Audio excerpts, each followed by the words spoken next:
Kot vodja laboratorija za biokibernetiko na Fakulteti za elektrotehniko Univerze v Ljubljani se ukvarjate z zanimivimi področji in pa tudi raziskavami. Med te gotovo sodijo tudi raziskave o elektroporaciji, torej raziskave, ki, kot se zdi, veliko obetajo. Nam lahko pojasnite elektroporacijo kot fenomen? Ja, elektroporacija je zagotovo zanimiva. Namreč gre za pojav, do katerega pride na nivoju celične membrane. Celična membrana namreč zelo natančno opredeljuje, kaj je znotraj celice, kaj je zunaj celice, in tudi vzpostavljeni so zelo natančni mehanizmi kontrole prenosa snovi v celico in iz celice.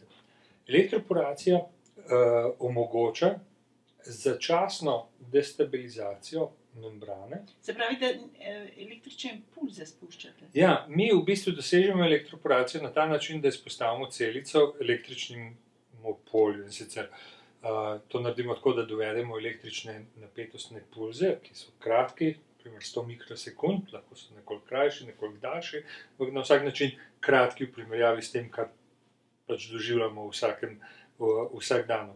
In zdaj začasna destabilizacija membrane omogoči prenos molekul, ki drugače ne morejo prehajati preko membrane. Na ta način seveda lahko vnesemo učinkovino, na primer kemoterapevtik, ki ima znotraj celično tarčo, pa ne more prehajati membrano, in s tem povečamo učinkovitost zdravljenja raka.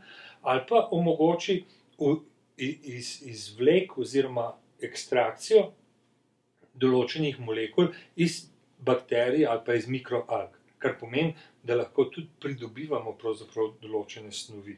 Se pravi, da gre lahko za reciprociteto, ne? Pravzaprav gre za neselektivno povečanje prepustnosti, da če je neke snovi znotraj več kot zunaj, potem bo iztekla, če je neke snovi več zunaj kot noter, pa šla v celico, ne.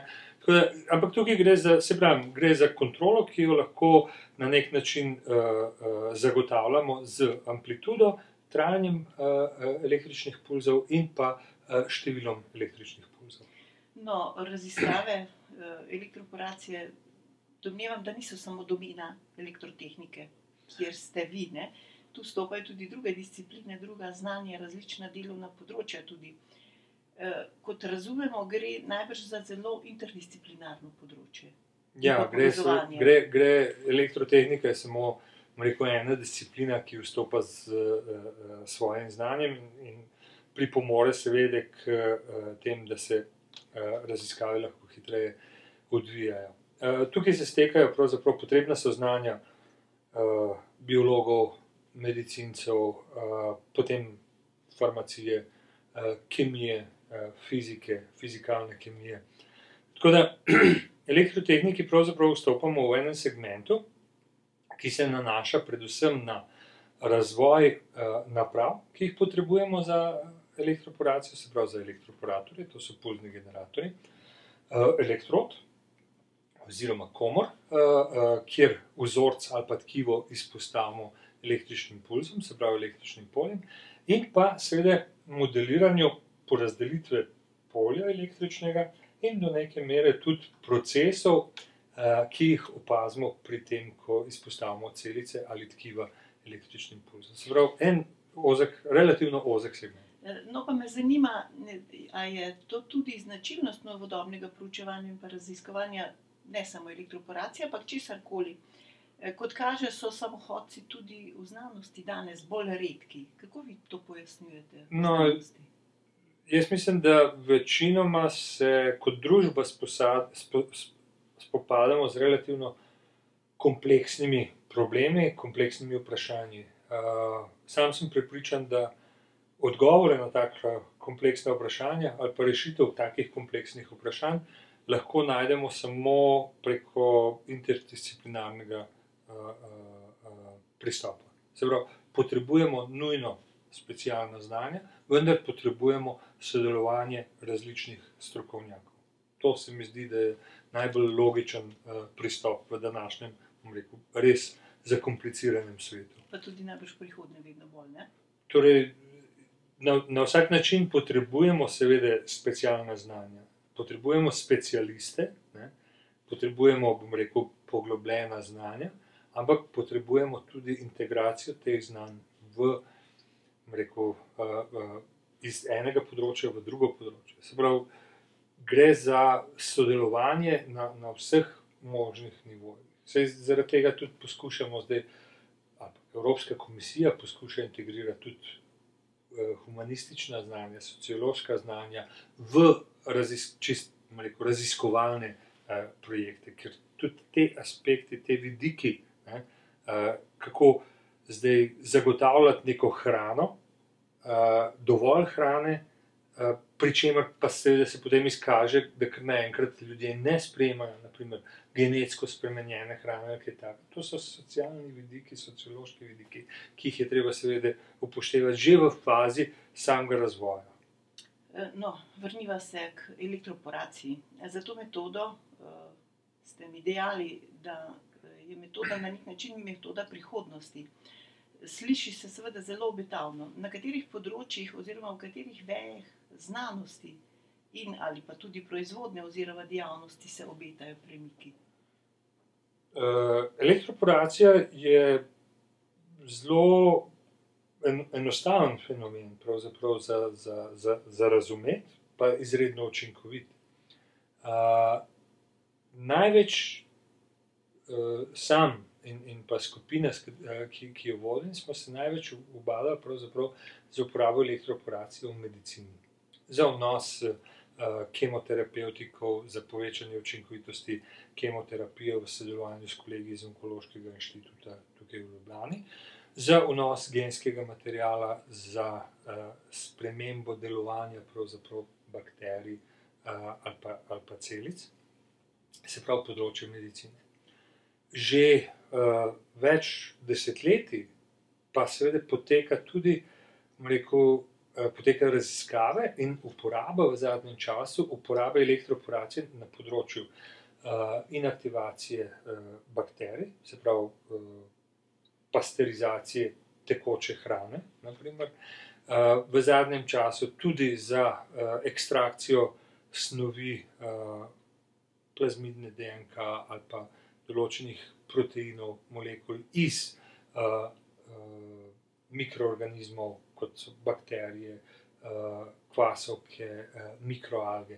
Tako da imamo področje medicine, imamo področje živilske tehnologije, področje biotehnologije. Zdi pa se mi, da še niso izkoriščene vse možnosti. Namreč da se pridobivati snovi iz ostankov v predelavi. Se pravi, tako imenovana bioekonomija, kjer poskušamo vsak segment pravzaprav hrane izkoristiti na najboljši možen način, da je odpadkov čim manj ali pa da je odpadkov nič po možnosti. Tudi tukaj pravzaprav elektroporacija vstopa z precej velikimi obeti. No, nekaj več seveda nas zanima vprašanje medicine, sodelovanje v medicini, kje, kako, zakaj in s kakšnim uspehom oziroma koliko že zadeva deluje v praksi. Ja, kot sem omenil prej, mi v bistvu na področju povečevanja učinkovitosti kemoterapije delujemo že dobrih 20 let v sodelovanju z Onkološkim inštitutom iz Ljubljane. Profesor dr. Gregor Serša je ključno ime, s katerim delava skupaj že 25 let. Torej, nekateri kemoterapevtiki imajo znotraj celično tarčo. Ne morejo pa prehajati celične membrane. Eden od takih je bleomicin, drug, ki tudi v bistvu se ga da kar fajn, se mu da fajn povečati učinkovitost, je cisplatin, ki velja za bolj uporabenega. Gre za dva kemoterapevtika, ki imata DNK kot tarčo, membrana pa predstavlja v bistvu prepreko. In z elektroporacijo mi povečamo začasno prepustnost membrane, s tem kemoterapevtik vstopi v celice in dobimo pravzaprav večjo koncentracijo. Bleomicin v in vitro pogojih povečamo učinkovitost, citotoksičnost bleomicina za 1000 do 10 000krat, kar pomeni, da mi lahko uporabimo 1000 do 10 000krat nižjo koncentracijo za enak učinek. Seveda moramo zagotoviti v zdravljenju tumorja dvem pogojem. En je, da je kemoterapevtik res tak z lastnostjo znotrajcelična tarča in pa membrana prepreka za vstop, da je kemoterapevtik prisoten v zadosti veliki koncentraciji tam, kjer so tumorske celice, se pravi v tumorju, in da kmalu zatem dovedemo električne pulze, ki seveda z postavitvijo elektrod in napetostjo pulzov, ki jih dovedemo prek teh elektrod, zagotovijo ustrezno porazdelitev električnega polja v tumorju. Šele, ko izpolnimo ta dva pogoja, ko sta ta dva pogoja izpolnjena, lahko računamo, da bo dejansko terapija učinkovita. Ker gre po eni strani za kemoterapijo in po drugi strani za elektroporacijo, govorimo o elektrokemoterapiji. Se pravi, zlili smo skupaj pravzaprav elektroporacijo in kemoterapijo in dobili elektrokemoterapijo. Pa je to že v uporabi, mislim, ta metoda že, mislim, se... Prva klinična študija je bila dejansko narejena že daljnega leta 1992 na Institutu Gustave Roussy v Franciji, v Villejuifu na jugu Pariza, kjer sem bil sam tudi na podoktorskem usposabljanju. Leta 1995 je bil pa že prvi pacient zdravljen v Ljubljani na Onkološkem inštitutu, in sicer profesor dr. Zvonimir Rudolf je bil takrat direktor inštituta, ampak tudi predvsem onkolog, zdravnik, ki je izvedel to terapijo. Recimo, glede na to, da ste rekli, da se že toliko časa uporablja učinkovitost, kakšna je, recimo, rezultati? Torej, ko smo primerjali kemoterapijo pod enakimi pogoji z in brez elektroporacije, smo videli, da gre za najmanj 50% povečanje. Se pravi, če pridobimo lokalni uspeh, se pravi popoln odgovor enega tumorja v 5 do 10%, pri elektrokemoterapiji dosežemo najmanj 60% primerov popoln odgovor. Kar pomeni, da tumorja po eni sami terapiji, enkratni terapiji, ni več in se tudi ne pojavi. Pričemer pa seveda to ne pomeni, da če po določenem času tumor še vedno tam je, da ne moramo ponovno ga zdraviti.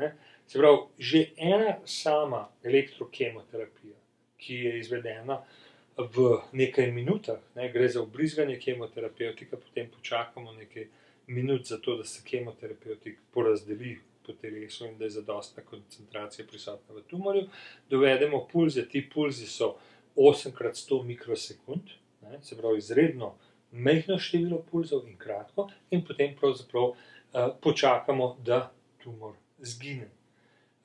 Običajno je za to treba počakati nekaj tednov, 4 do 6 tednov, in že po eni taki kratki terapiji 60% tumorjev zgine. Seveda pa, kot sem rekel, lahko po 6 tednih terapijo ponovimo in ni pravzaprav razlogov, da ne bi tumorja uspeli v celoti odstraniti.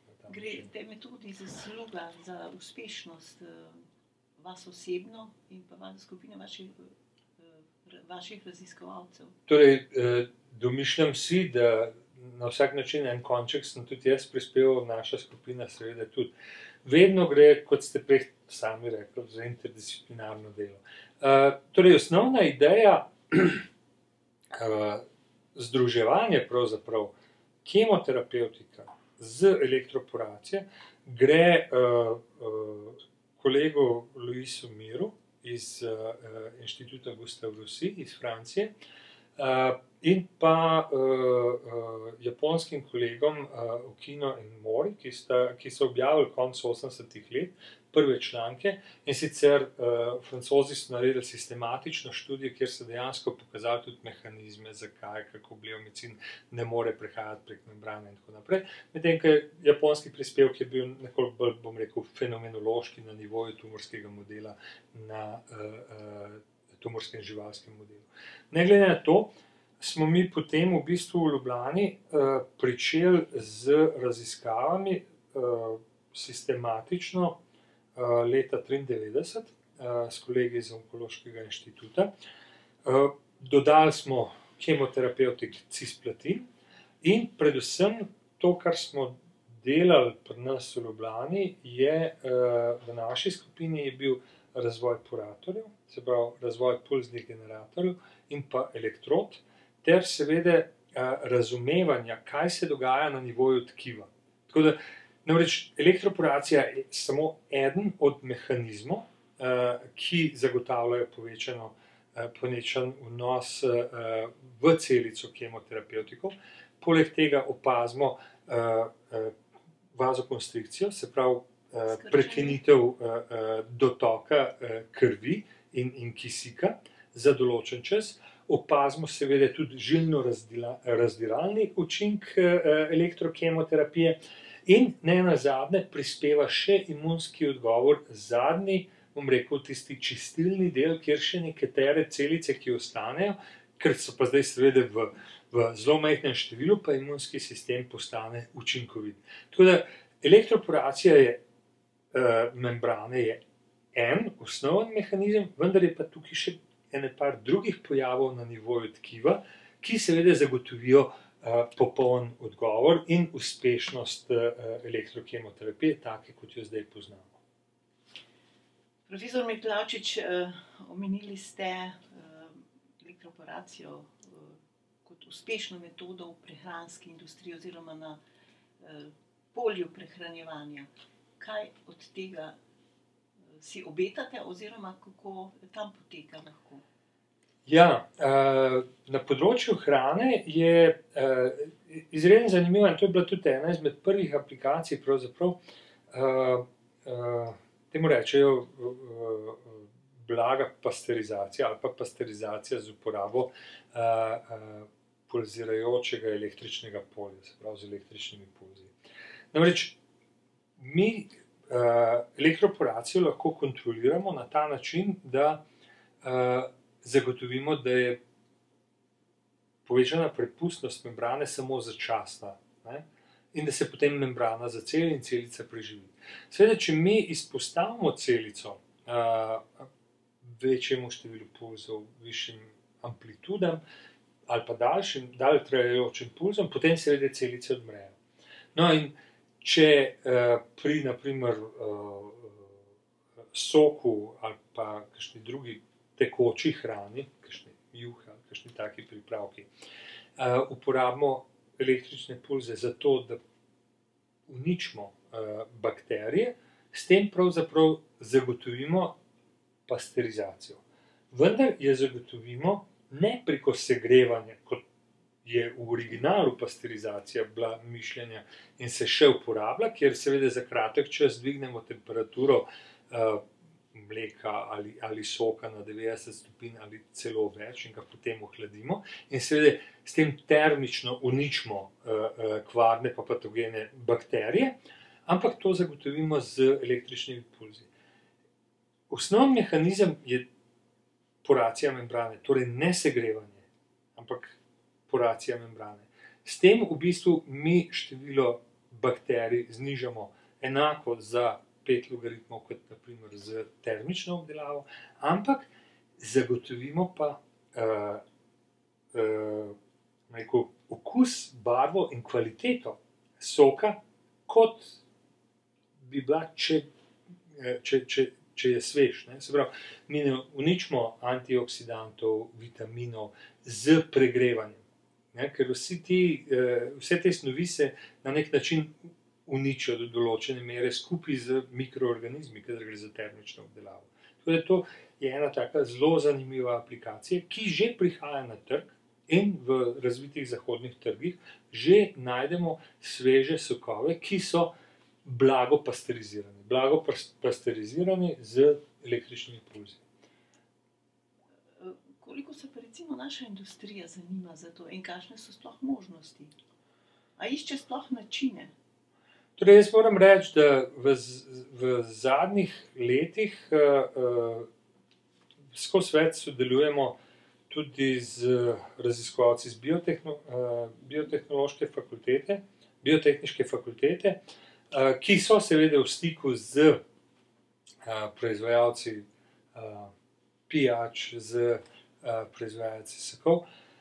Moram pa reči, da zaenkrat kakšnih konkretnih rezultatov na žalost ni. Ampak jaz sem prepričan, da bodo prišli. Kako pa je to področje razvito recimo v drugih univerzitetnih okoljih, ki recimo jim bolj prisluhne industrija kot v uporabi, aplikativne raziskave? Torej, jaz moram reči, da v Nemčiji je kar nekaj centrov, predvsem izhajajo iz kroga iz Tehniške univerze Berlin, kjer je profesor Dietrich Knorr, ki je seveda eden izmed najbolj poznanih in priznanih raziskovalcev na področju elektroporacije v prehrani.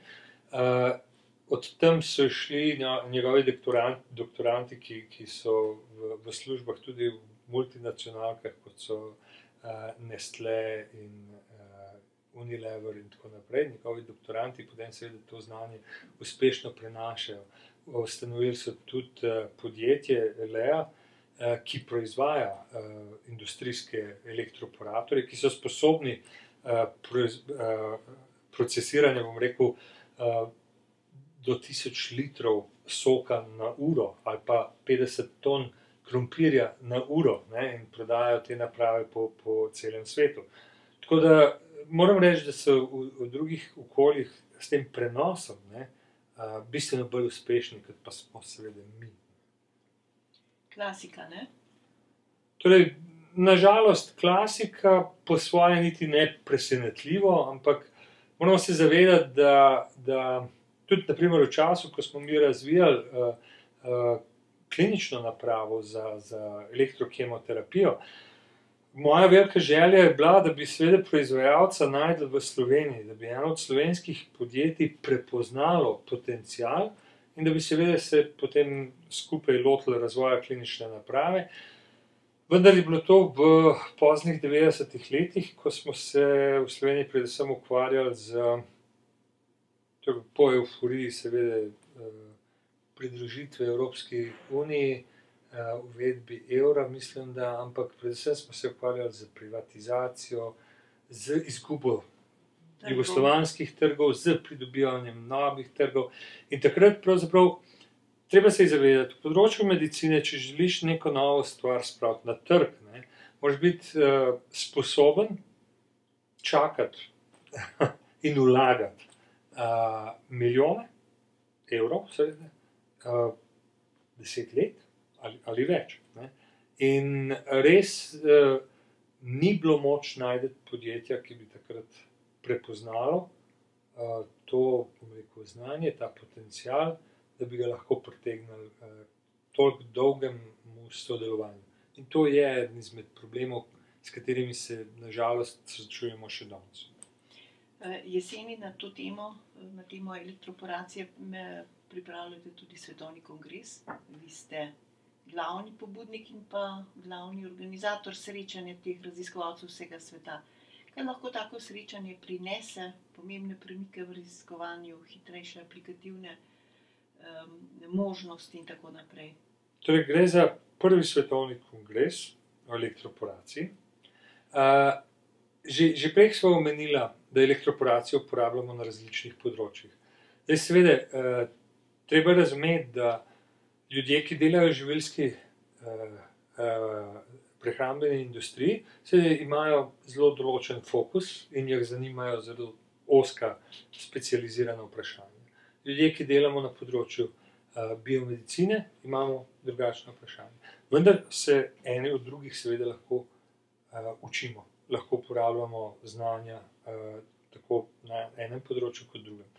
In tukaj se mi zdi v bistvu, da ta kongres in tudi v bistvu